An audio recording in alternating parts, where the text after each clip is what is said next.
May peace be upon all of you, and you are watching YouTube channel Academic Saga.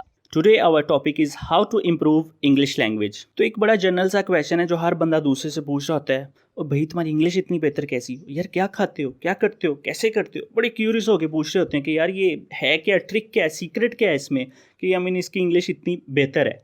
तो आज हम आपको 5 ऐसी टिप्स देने चाह रहे हैं जिससे आप अपनी इंग्लिश को, उसकी लिसनिंग स्किल्स और स्पीकिंग स्किल्स दोनों को बेहतर कर सकते हैं। तो अगर हम 5 टिप्स की बात करें तो पहली टिप जो है नंबर 1 पे आती है वो रीडिंग एन न्यूज़पेपर। भाई मैं आपको कह चुका हूँ पिछली वीडियो में भी कि reading an newspaper is key to success in every matter of life. ठीक है, वो आपके एग्जाम्स हों, आपके एकेडमिक सब्जेक्ट्स हों, आपकी इंग्लिश लैंग्वेज को इम्प्रूव करना हो, या कोई भी आपकी एबिलिटीज़ इन्हांस करनी हो, एनालिटिकल फैकल्टीज़ हों, कोई भी चीज़ हो आपने उसको इम्प्रूव करना है, इन्हांस करना है, तो आप बेहतर करना है तो आपको इंग्लिश न्यूज़पेपर को पढ़ना ही पड़ेगा। ठीक है, अब इसमें क्या, कौन सी चीज़ आपको पढ़नी है? सबसे पहले आप न्यूज़पेपर के फ्रंट पेज पे जाएं।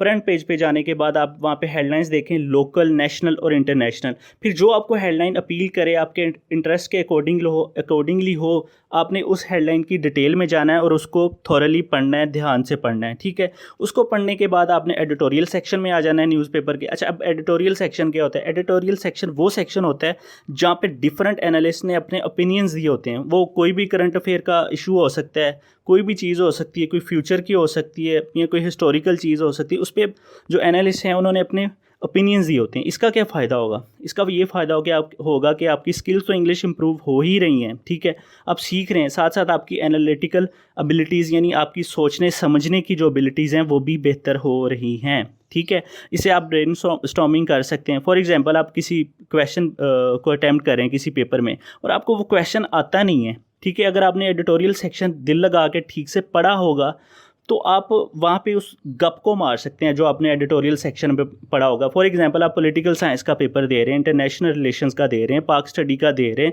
हिस्ट्री का पेपर दे रहे हैं, कोई भी इस तरह का पेपर दे रहे हैं, आपने एडिटोरियल सेक्शन में कुछ पढ़ा था उससे रिलेटेड, आप वहाँ पे लिख देते हैं तो टीचर फिर भी आपको जो है ना उसका कुछ ना कुछ एज देगा। वो कहेगा यार चलो इस बंदे ने रेलिवेंट बात तो नहीं की, चलो जो मैंने पूछा था, लेकिन फिर भी कुछ ना कुछ लिखा है।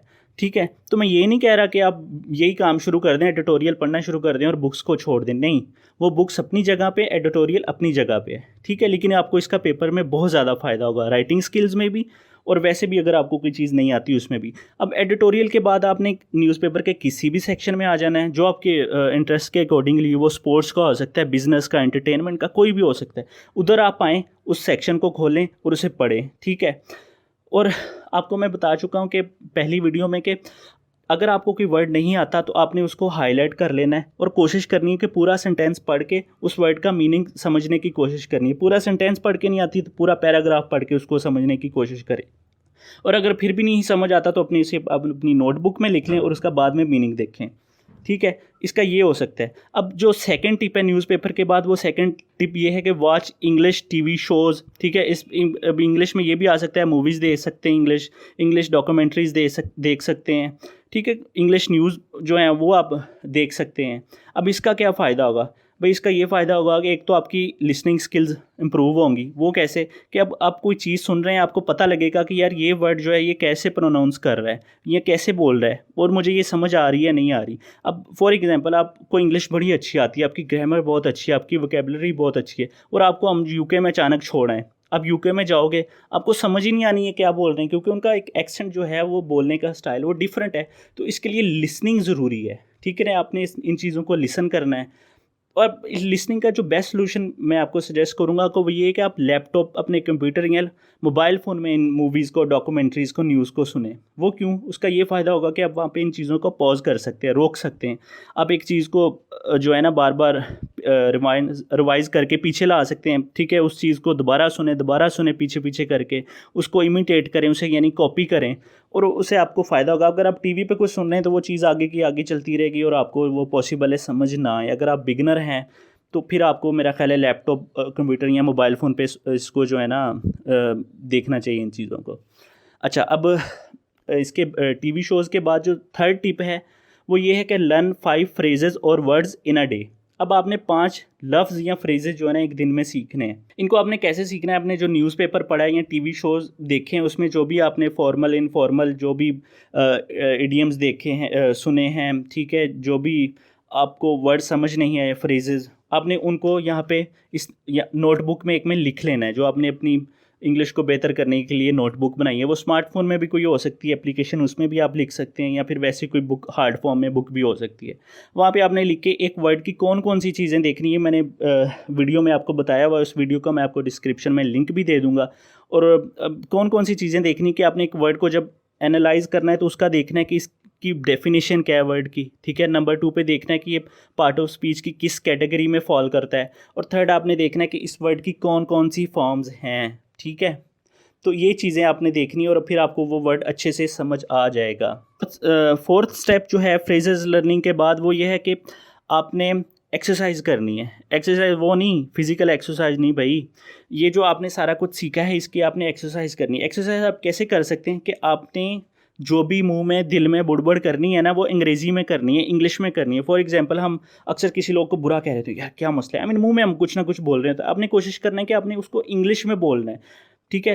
डायरेक्ट इंग्लिश में बोलना है, ना कि आपने उर्दू में कॉपी करके फिर उसको इंग्लिश में ला के जो है ना फिर आपने बोलना है। नहीं, ऐसी इंग्लिश नहीं आ सकती, क्योंकि बहुत सारे उर्दू के ऐसे फ्रेजेस हैं जो आप जो है अब जब इंग्लिश में लेके जाते हैं तो आपको समझ नहीं आती इसकी ट्रांसलेशन कैसे करें। फॉर एग्जांपल, आज बारिश होती होती रहेगी, अब इसको इंग्लिश में आप कैसे ट्रांसलेट करेंगे। इंग्लिश का एक अपना स्टाइल है, उर्दू का एक अपना है, तो अब इसको जो है ना आप ट्रांसलेट करने में ज़रा कंफ्यूज हो जाते हैं। इसलिए आप बेहतर ये कि आप इंग्लिश को डायरेक्ट सोचें। और उसकी एक्सरसाइज आप कैसे कर सकते हैं, एक्सरसाइज इस तरह कर सकते हैं कि आप कहीं जा रहे हैं, फॉर एग्जांपल आप अपनी किसी बस में जा रहे हैं, या अपनी किसी कार में किसी कहीं ट्रैवल कर रहे हैं, आप कोई चीज़ें देख रहे हैं, या देख रहे हैं कि यार शुक्र है मुझे कोई सीट मिल गई है बस में, या ये लोग लड़ रहे हैं, जो भी आपके जहन में इमेजेस आइडियाज़ चल रहे हैं, आपने उनको इंग्लिश में इमेजिन करना है, इंग्लिश में सोचना है, ठीक है। कोशिश करेंगे किसी को गाली भी दें तो इंग्लिश में दें। मैं ये नहीं कह रहा भाई कि गाली दो, ऐसी कोई बात नहीं है। फिर भी आपको किसी पे गुस्सा है तो आप उसको इंग्लिश में एटलीस्ट सोचें, बोलें चाहे इंग्लिश में ना, कि आपको बंदा कहेगा कि इसे क्या हो गया, ये हिल तो नहीं गया कि अंग्रेज़ी में बोलना शुरू हो गया इसकी। तो खैर, ये इस तरह आप इसको एक्सरसाइज कर सकते हैं इन चीज़ों को। तो उसके बाद फिफ्थ जो टिप है, लास्ट टिप है कि रिकैप योर डे।